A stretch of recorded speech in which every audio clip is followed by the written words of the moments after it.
Riches to rise, riches to rise, riches to rise, riches to rise, riches to rise. From the culture of dignity and love, riches to rise. We were once rich, now we are in rise, riches to rise. Hello everyone, so today we will be talking about women's rights. My name is Arij and I'm an intern at Reflections, which is a show hosted on BronxNet. So as I said before, we will be talking about women's rights, mostly focusing on countries in which women face violence and inequality. So first, let's define what is women's rights. Women's rights is defined as the freedoms, liberties, and opportunities that women have, especially the opportunity to be treated equal to and given the same legal rights as men. An example of women's rights is having the option to work at a job outside the home or to vote. Now we'll be defining domestic violence. Domestic violence is a pattern of violent or abusive behavior within a home. Violence against women goes beyond beatings. It includes forced marriages, dowry-related violence, marital rape, sexual harassment, intimidation at work and in educational institutions, forced pregnancy, forced abortion, forced sterilization, trafficking, and forced prostitution. Women's rights include the right to live free from violence and discrimination, to enjoy the highest attainable standard of physical and mental health, to be educated, to own property, to vote, and to learn and to earn an equal wage. Domestic violence is a global problem. In Europe, estimates the WHO violence in the home is the primary cause of injury and death for women aged 16 to 44, more lethal than road accidents or cancer. As you can see by this chart, domestic violence against women, 1 in 3 women worldwide is abused violently by an intimate partner. And below you can see only every 10th victim asks for help. So the first country we'll be looking at is Pakistan. Women in Pakistan. It's cited that more than 1,000 women and girls murdered in honor killings every year and reported that 90% of Pakistani women suffer from domestic violence. Poor and uneducated women must struggle daily for basic rights, recognition, and respect. Many rapes go unreported as the victim fears that she will be worthless in Pakistani society. NGOs and charitable organizations try to help empower women, but not all women take advantage of these resources. They fear their husbands, attracting unwanted attention, somehow hurting the honor of their families, or often they simply do not know that help exists. As you can see by this chart, the Global Gender Gap Report 2017, literacy rate in Pakistan, 44.3% women are the total amount of women that are educated, and 69.1% men are the amount of men that are educated in Pakistan. So it can be noted that there's less amount of women educated in Pakistan than men. Aisha's story. Aisha was a 10-year-old innocent girl when she had to leave school because of all her responsibilities due to her brother's birth. Her family was celebrating her brother's birth and everyone was happy, but the happiness was gone before fully celebrated. Aisha was raped by an unknown young man when she went to get bread from her uncle's house. Sadly, the man who committed the brutal act was never punished because Aisha's parents feared other people finding out. The unknown man was happily married to another girl after ruining another woman's life. But this wasn't all. After some time, Aisha was touched inappropriately by her own father, who used to do drugs and drink alcohol. She couldn't do anything about it, but little by little, trauma had built inside of her. She used to have nightmares of her father raping her. This was negatively affecting her mental health. Finally, Aisha took the best decision of her life and went to live with a woman who worked in her factory. The next country we'll be looking at is Africa. Women in Africa.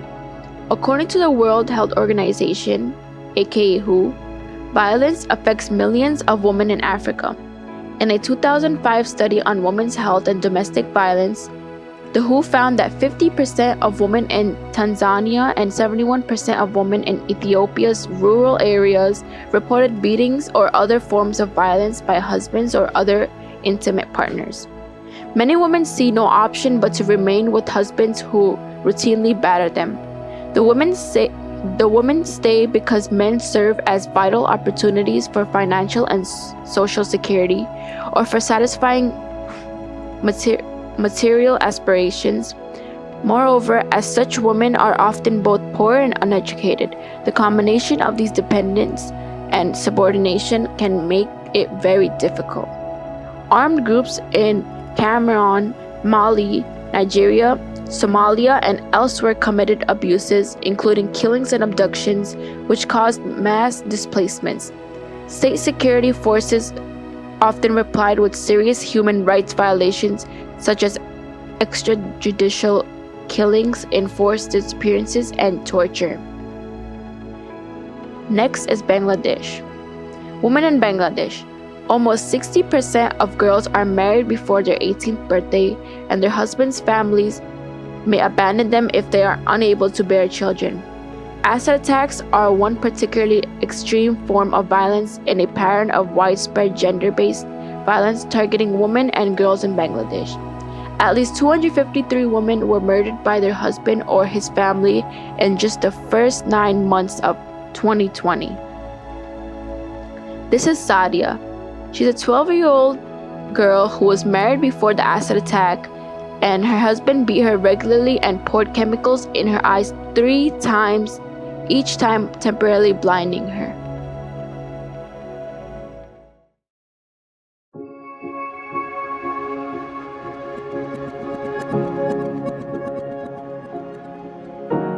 One in 3 women experience violence at the hands of their husband or partner.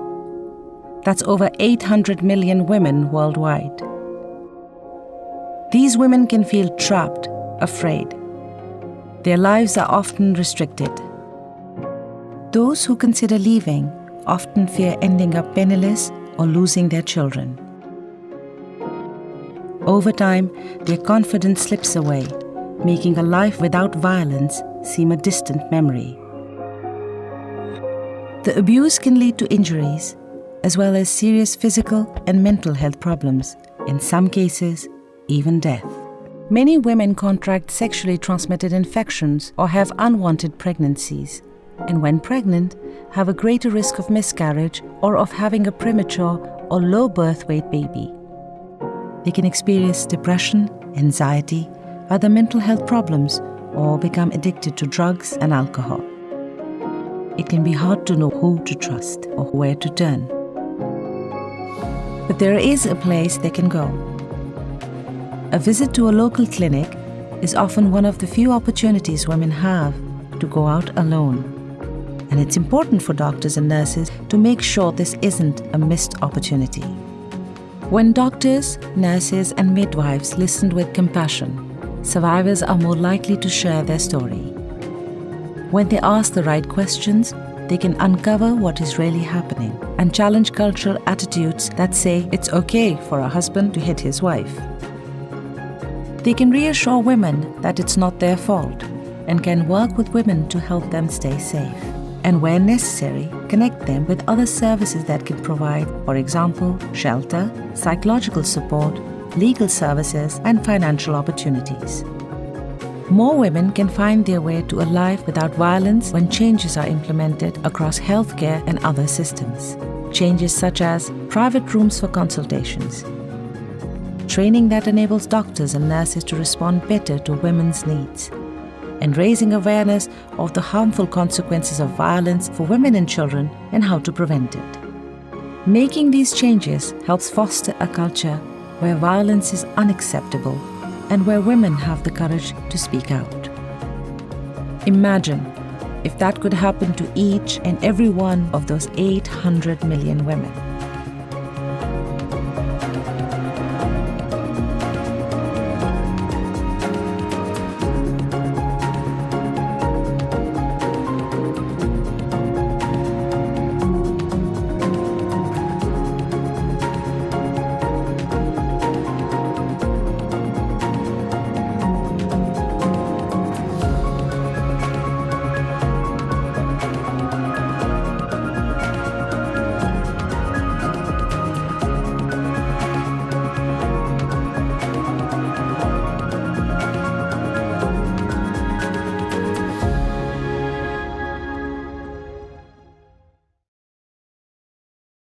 Hi, my name is Gurtej and I'm also an intern at Reflections.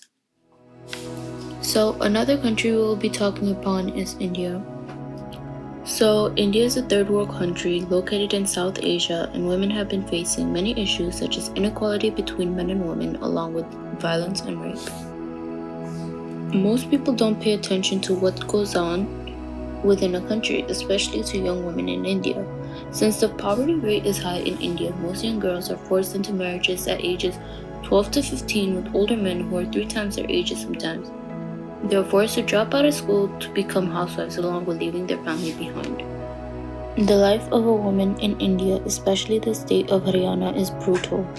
The state has the highest number of rape counts in India. Women are judged based upon what they wear, and men are victimized when they have raped a young woman. If the family of the girl finds out she was assaulted, they would blame her and abuse her, and some people will kick their daughter out of the house and some kill their daughter. 14 साल की 15 साल की लड़की हो जाए उसका बाद में बलात्कार नहीं किया जा। क्या कहता है फिर उनकी दोनों में रजाबंदी। कहावत है कि एक हाथ से ताली नहीं बजती, दोनों बातें हैं जिस बातें से यार जो से कहना मेरा। लड़का लड़की गलती करे हैं तो लड़के को खाली भागीदार क्यों माना जाता है, लड़की को घर बिठा देते हैं, लड़के को जेल भेज देते हैं। हाँ, रेप की केसेस में भी लड़कियों की गलती होती है। लड़कियों की भी तो कुछ गलती होगी जब भी तो रेप होया है। रेप के केस में टीचर्स कहते हैं कि इसमें लड़की भी गलती करते हैं। लड़कियां लड़कों को देख के स्माइल करती है तो वो अगलों को ऐसे लगता है कि हमारी से आकर्षित हो रही है, इस वजह से रेप होता है।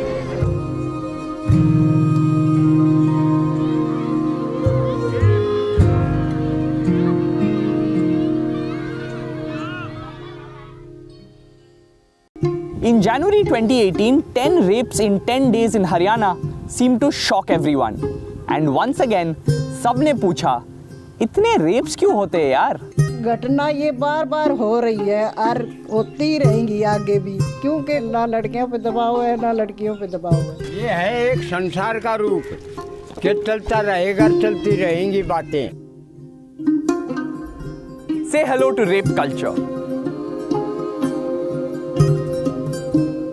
Social attitudes that normalize rape, we've got plenty. The first pillar of rape culture is blame the victim. It's your fault. Always your fault. Jeans की पैंट पहन के चलती हैं तो लड़कों को ऐसे आकर्षित होते हैं उनको देख के, तो इस वजह से लड़के और लड़कियों की दोनों की गलती रहती है, क्योंकि लड़कियां आवारा फन में घूमती रहती है सड़कों पर। लड़कियों को बाहर नहीं निकलना चाहिए, जब कोई काम हो जब तभी निकलना चाहिए। है दोनों का है, मैं आपको जानता नहीं पहचानता नहीं, मैं आपको कैसे बात करूँ? अचानक कोई किसी से कुछ नहीं कर सकता, बगैर रजामंदी से कोई बात नहीं कर सकता। कोई किसी से डायरेक्ट बात करेगा? अगर लड़की की सहमति नहीं होगी तो नहीं करेगा। उठा के लेके गया था भैया, ऐसे कैसे उठा के ले जाएगा?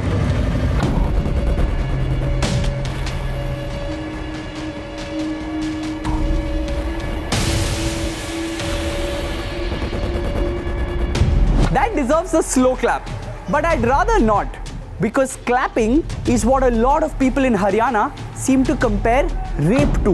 एक हाथ से ताली कभी नहीं बजती, आपस में तालमेल होते हैं लड़की लड़कों के, जब भी ताली बजती है ना तो ताली नहीं बजती एक हाथ से। This is Haryana's Mankawaz village, days after a 17-year-old girl was raped here. But even as she recovered from her injuries in hospital, her neighbors questioned her character and blamed her for getting raped. देखो जी, ये बलात्कार नहीं है। लड़का लड़की गलती करे हैं तो लड़के को खाली भागीदार क्यों माना जाता है, लड़की को घर बिठा देते हैं, लड़के को जेल भेज देते हैं। ये कौन सा कानून है? लड़के का भी गलती होता है इसमें, एक लड़के की अकेले की गलती नहीं हो सकती। ये भी आए गुड़िया से दूसरा ना क्यों लिया? मारो बाप बेटी पर को संबंध है, और मैं गलत हिसाब से देखो तो मुंह पर मारे थप्पड़े, और मुंह पर नहीं थप्पड़ मारेगी तो दूसरों मारते को। 14 साल की 15 साल की लड़की हो जाए उसका बाद में बलात्कार नहीं किया जा। क्या कहता है फिर उनकी दोनों में रजाबंदी। मियाँ बीबी दोनों राजी होते हैं तो क्या करेगा मुलाकाती बीचला, क्या करेगा? Just in case you've forgotten, they're talking about how a woman consents to being raped. And when they're not denying the rape, they're blaming the victim for it. पंचायती कानून दोनों को सजा देती थी, लड़के को और लड़की को भी। और ऐसा कानून, ये सरकारी कानून है, लड़के वाला फंस जाता है, लड़की वाला फ्री हो जाता है। You see, not everyone likes how India's rape laws work. Next up on the rape culture checklist, our honor lies in your vagina, aka control the women. If you manage to get born as a girl in Haryana, and trust me, it's getting tougher, sex ratios dropped from 866 to 831.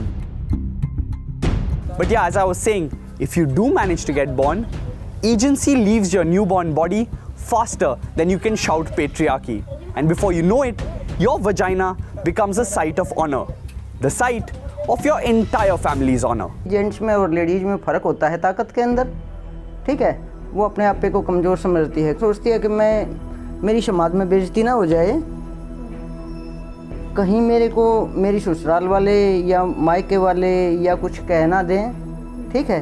वो इन सब चीज़ों को ध्यान में मद्देनज़र रखते हुए है और वो अपने आप को बचा के रखती है और जो उसकी वास्तविक अधिकार हैं उनसे वंचित हो जाती है। Honor makes people do weird things in Haryana, like kill their own family.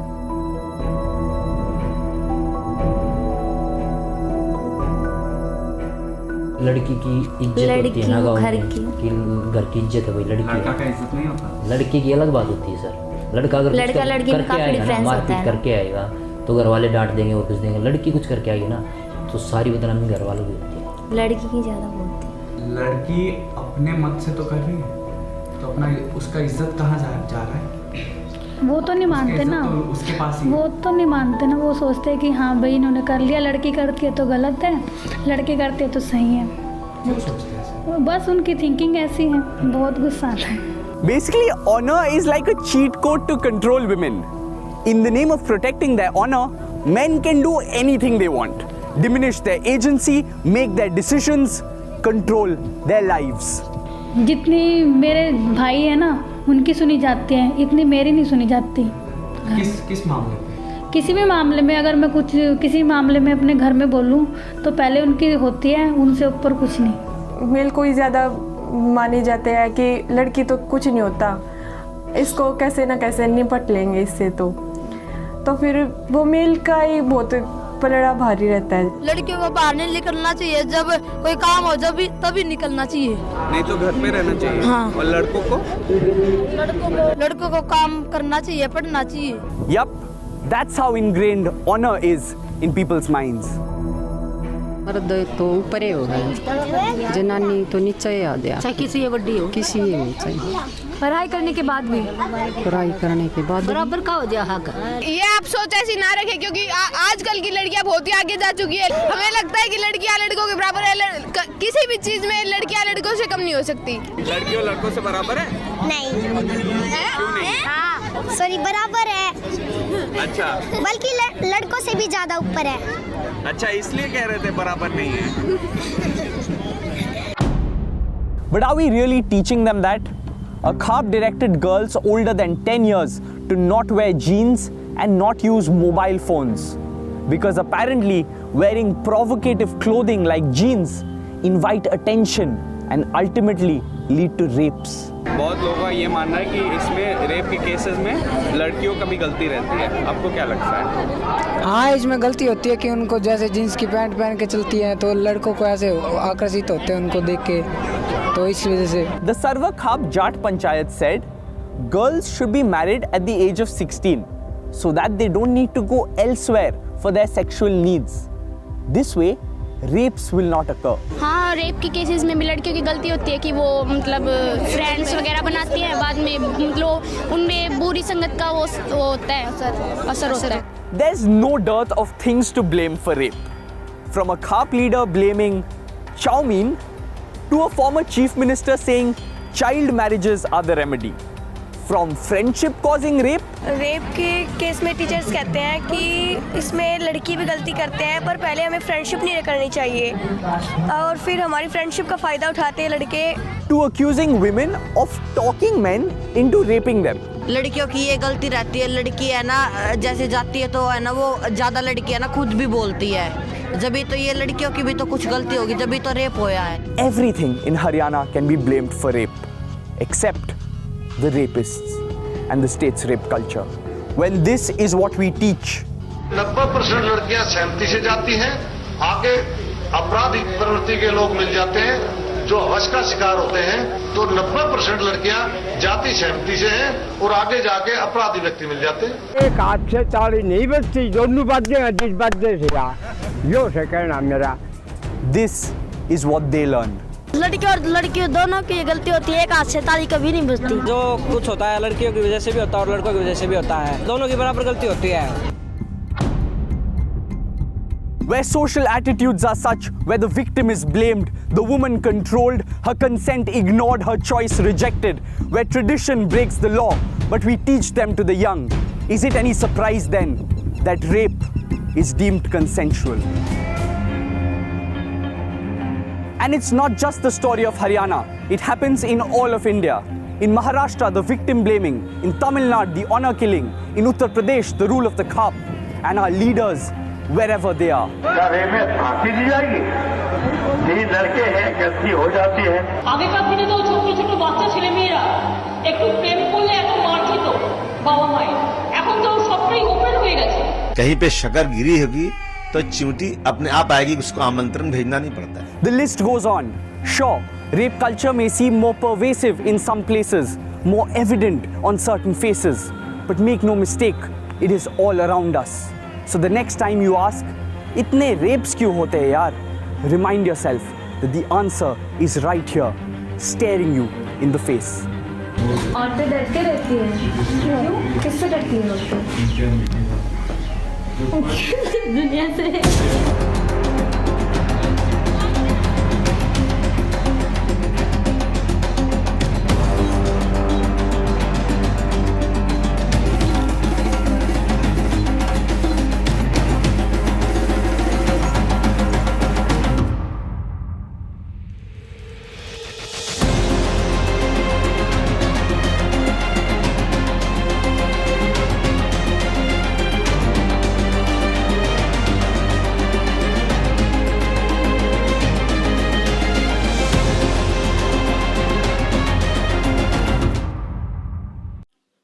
Moving on to a third world country located in the Middle East is Iraq.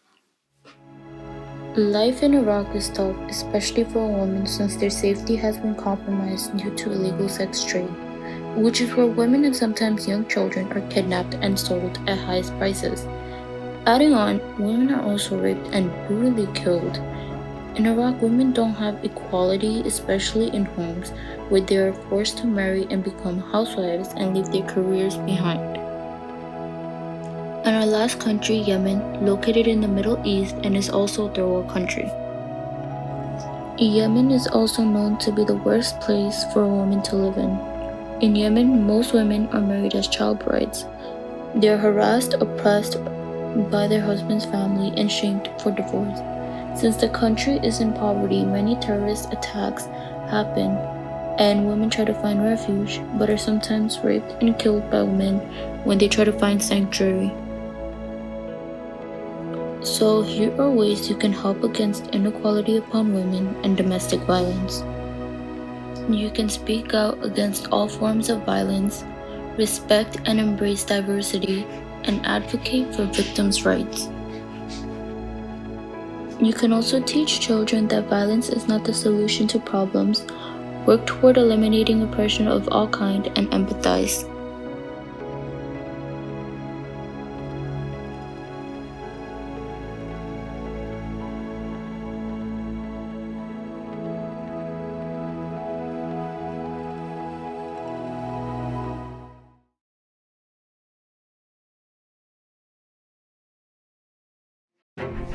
Women and girls are leaders, change makers, caretakers, and peacekeepers.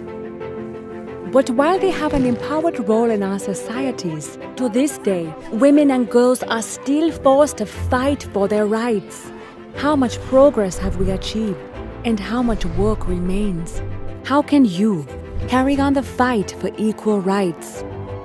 Women's struggle for equal rights is centuries old. But 1848 marked a watershed moment for women's rights with the Seneca Falls Convention, where women activists publicly petitioned for their civil, social, political, and religious rights. In 1893, New Zealand sent a message to other activists across the world that equal voting rights were achievable through advocacy. Entering the 20th century, women around the world are mobilizing in ever greater numbers to campaign for gender equality, just as women's role in the labor force is rapidly evolving by opening up options beyond caretaking roles. In 1945, the United Nations is formed in response to the destructive toll of 2 world wars, and Eleanor Roosevelt oversees the drafting of the Universal Declaration of Human Rights.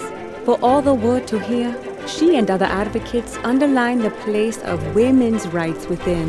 This sets a foundation for women's rights norms and standards at the international level.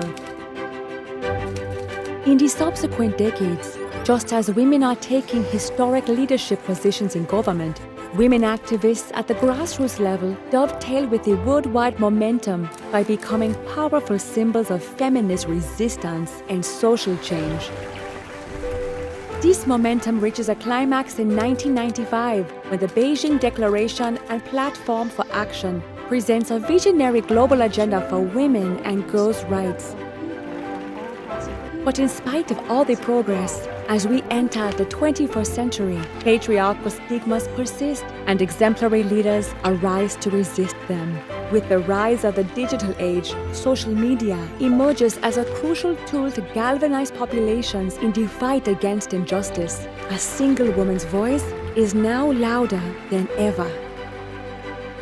Grassroots activists trigger social movements online and offline, from cities to villages, inspiring future generations of women and girl leaders. After relentless campaigning, these movements generate changes in policy that signal a true shift in international attitudes and practice towards equal rights. Where are we now? A quarter century after the Beijing Declaration, women and men must mobilize together to overcome the remaining obstacles to gender equality. They must fight for an end to gender-based violence, for access to healthcare, for equal pay, and for equal participation in political life. The ink isn't dry. Be a part of generation equality, and let us continue to write history together.